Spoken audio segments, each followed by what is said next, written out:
देखिए, अपने जीवन में हर कोई कुछ न कुछ सपने, अपने कुछ न कुछ गोल्स लेकर अपनी इन्वेस्टमेंट जर्नी को स्टार्ट करते हैं और यही इन्वेस्टिंग का एक सही तरीका भी है।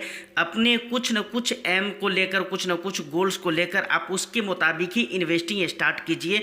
होता है ना कि भाई हमारे ये गोल है, हमारे ये सपने हैं, ड्रीम है कि भाई 5 साल बाद, 10 साल बाद, 15 साल, 20 साल, 25 साल बाद मुझे इतने पैसे की ज़रूरत है ताकि उन पैसों के ज़रिए मैं अपने सपने को पूरा कर सकूं। तो ये इन्वेस्टिंग का एक बेस्ट तरीका है। इन्वेस्टमेंट इसी तरह से यानी गोल बेस्ड इन्वेस्टिंग करना चाहिए जो कि ज़्यादा बेनिफिशियल रहता है आपके लिए। ऐसे ही मेरे पास एक पोर्टफोलियो आई है जिसके ऊपर हम आज डिटेल्स में बात करने वाले हैं और मुझे लगता है मेरी पूरी कोशिश रहेगी कि मैं जितनी डिटेल्स में इस वीडियो में बात करने वाला हूँ आपको बहुत सारी चीज़ें सीखने को मिलेगी। तो वीडियो यकीन माने बहुत ही इंटरेस्टिंग होने वाली है। तो एक लाइक करके ज़्यादा से ज़्यादा शेयर कर दीजिए। चैनल को अगर अभी तक आपने सब्सक्राइब नहीं किया है तो चैनल को भी ज़रूर सब्सक्राइब कर लें। इस तरह के इंटरेस्टिंग कंटेंट मैं आपके लिए लेकर आता रहता हूँ। आपका भी सवाल हो तो कमेंट सेक्शन में या नहीं तो इंस्टा पे आप मुझे मैसेज कर सकते हैं। देखिए, फाइनली हमने इस वीडियो को 2 पार्ट में डिवाइड करके रखा हुआ है।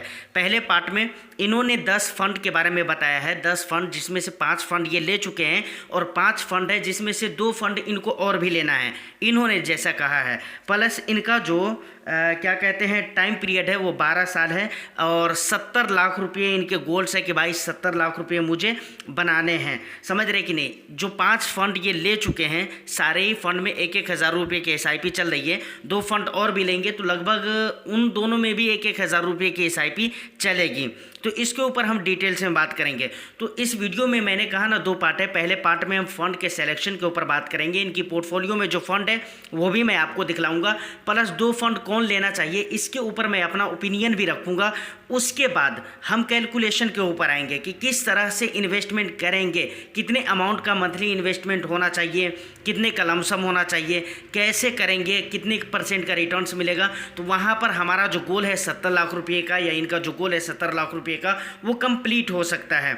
तो वीडियो में आप बने रहिए, बहुत ही इंटरेस्टिंग वीडियो होने वाली है। देखिए, सबसे पहले अगर इनकी पोर्टफोलियो में जो फंड है उनकी अगर बात की जाए तो सबसे पहले नंबर पे आ जाता है Nippon India small cap fund, दूसरे नंबर पे है BOI स्मॉल कैप फंड और तीसरे नंबर पे है कोटक इमर्जिंग इक्विटी फंड जो कि मिड कैप कैटेगरी का फंड है। चौथे नंबर पे है Motilal Oswal mid cap fund, ये भी मिड कैप कैटेगरी का है। और 5वें नंबर पे है BOI फ्लैक्सी कैप फंड। समझ रहे कि नहीं। ये वो फंड है जो ये ले चुके हैं अपनी पोर्टफोलियो में। अब वो 5 फंड मैं आपको बताने जा रहा हूँ जिनमें से 2 फंड इनको और भी लेने हैं। सबसे पहले नंबर पे आ जाता है Mahindra Manulife large and mid cap, दूसरे नंबर पे है मिराई एसेट मिड कैप और तीसरे नंबर पे है Mirae asset large and mid cap और चौथे नंबर पे है महिंद्रा मैन्युलाइफ स्मॉल कैप और 5वें नंबर पे है पराग पारिक फ्लैक्सी कैप फंड। यानी इनकी जो पोर्टफोलियो है इसमें अगर गौर करने की कोशिश करेंगे तो इनकी पोर्टफोलियो में 2 स्मॉल कैप है। पहले निप्पॉन का स्मॉल कैप है और दूसरा BOI का स्मॉल कैप है। उसके बाद 2 मिड कैप भी है, Kotak emerging Motilal Oswal mid cap, ये 2 मिड कैप भी है। तो हम मिड कैप तो लेंगे ही नहीं, समझ रहे हैं। मिड कैप को हम बिल्कुल निकाल ही देते हैं। तो यहाँ पर से कोई मिड कैप हम नहीं लेने वाले हैं। और उसके बाद बच जाता है एक फ्लैक्सी कैप भी है इनके पोर्टफोलियो में BOI का। तो मेरा जो ओपिनियन है पर्सनल, मैं यहाँ पर ये कहूँगा कि इन्होंने 5 फंड जो बताए हैं उनमें से एक फंड पराग पारिक फ्लैक्सी कैप और भी ऐड कर सकते हैं, या नहीं तो इन्हें मल्टी कैप ऐड करना चाहिए, या नहीं तो एक और स्मॉल कैप ही ऐड करना चाहिए। अब कौन ज़्यादा बेहतर हो सकता है। मैंने 3 बोला है, एक पराग पारिक फ्लैक्सी कैप बोला है, ये तो रहेगा ही रहेगा मेरे ओपिनियन के हिसाब से। मेरा जो अपना पर्सनल ओपिनियन है वो मैं आपको बता रहा हूँ। अब बचे 2, या तो मल्टी कैप कैटेगरी के एक फंड रहेंगे या नहीं तो फिर स्मॉल कैप कैटेगरी के एक फंड रहेंगे। अब मल्टी कैप कैटेगरी के फंड इसलिए मैं बोल रहा हूँ क्योंकि मल्टी कैप कैटेगरी के फंड इनकी पोर्टफोलियो में है ही नहीं। बाकी अगर देखा जाए large and mid cap category के भी फंड नहीं है तो लार्ज एंड मिड कैप को भी ऐड कर सकते हैं। मतलब टोटली 3 फंड हो गए, या तो मल्टी कैप कैटेगरी के रहेंगे, या तो large and mid cap category के रहेंगे, या नहीं तो स्मॉल कैप कैटेगरी के रहेंगे। अब इन तीनों में इनके लिए कौन बेहतर हो सकता है तो ये डिपेंड करता है इनके रिस्क प्रोफाइल के ऊपर, इनके फिनेंशियल जो भी कंडीशंस है उनके ऊपर। ये देखें, अब इनकी एज के बारे में मुझे कुछ भी पता नहीं है कि क्या एज है इनकी। तो एज चाहे जो भी हो, मैंने तो रिस्क प्रोफाइल बोल ही दिया है। तो एज के हिसाब से रिस्क प्रोफाइल भी डिसाइड हो ही जाता है और आदमी समझ ही लेता है कि भाई मैं किस एज में हूँ और मुझे कितना रिस्क लेना चाहिए और मैं कितना ले सकता हूँ, ये तो डिसीजन ले ही लेता है। लेकिन यहाँ पर भी अगर मैं अपना पर्सनल ओपिनियन बताऊँ तो मुझे लगता है कि दो कैटेगरी के फंड ज़्यादा इस पोर्टफोलियो के लिए सूटेबल हो सकते हैं। पहला, या तो मल्टी कैप कैटेगरी के कोई भी फंड ये ले सकते हैं, या नहीं तो large and mid cap category के फंड ले सकते हैं। इन्होंने 5 फंड बताए कि मुझे 5 फंड ये है जिनमें से 2 फंड लेना है।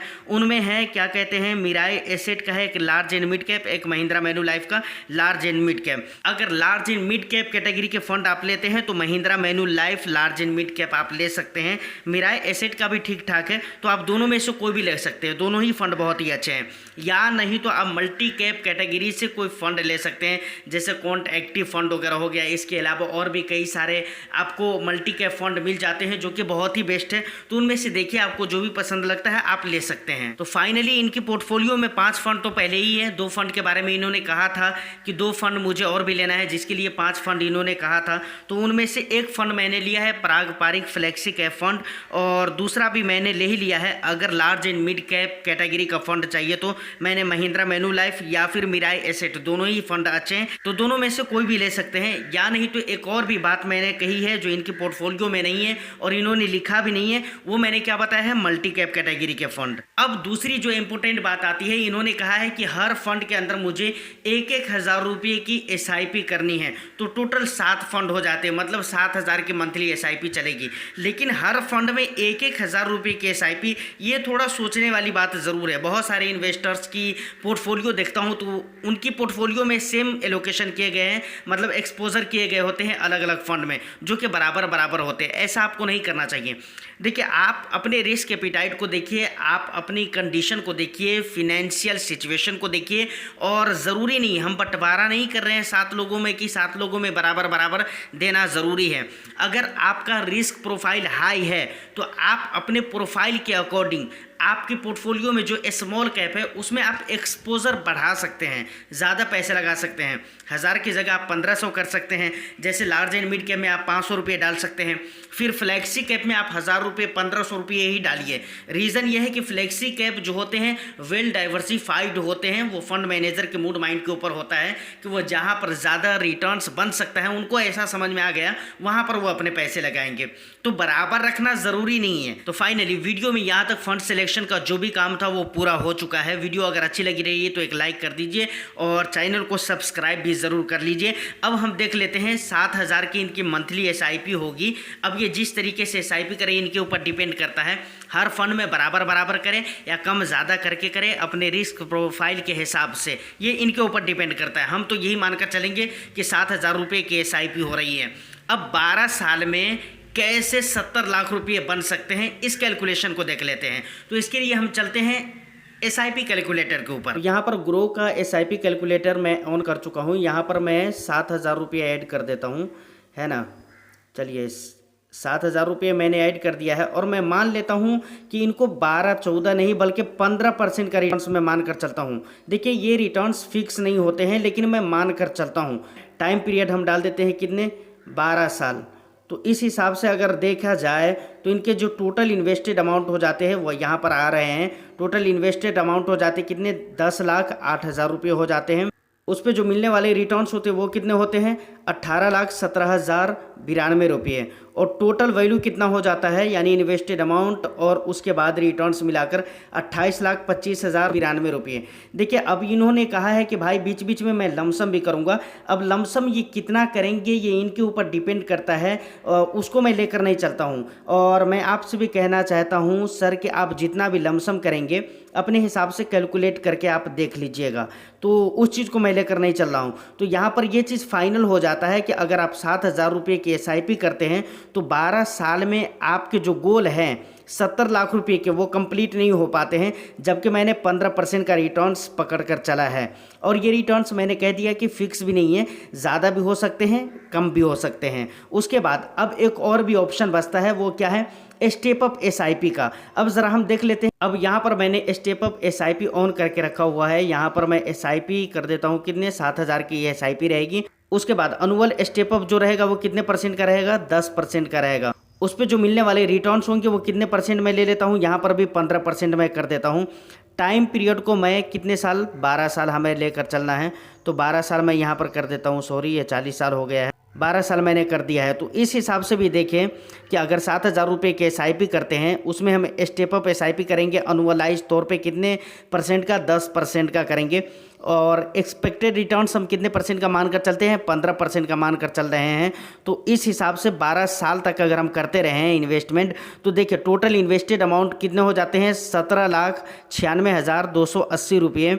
उस पर जो मिलने वाले रिटर्न्स होंगे वो कितने हो जाएंगे, 24,70,617 रुपये, और टोटल वैल्यू कितना हो जाएगा, 42,66,897 रुपये। तो स्टेप अप SIP वगैरह भी आप करते हैं तो भी ये 70 लाख का जो गोल है 12 साल में ये कंप्लीट नहीं हो पा रहे हैं, मतलब आप इसको अचीव नहीं कर पा रहे। तो इसके लिए हमें कितने की SIP करना पड़ेगा, अब हम इस चीज़ को देखते हैं। तो अब यहाँ पर बहुत ही केयरफुली आपको समझने की ज़रूरत है कि आपको SIP कितने की करनी पड़ेगी।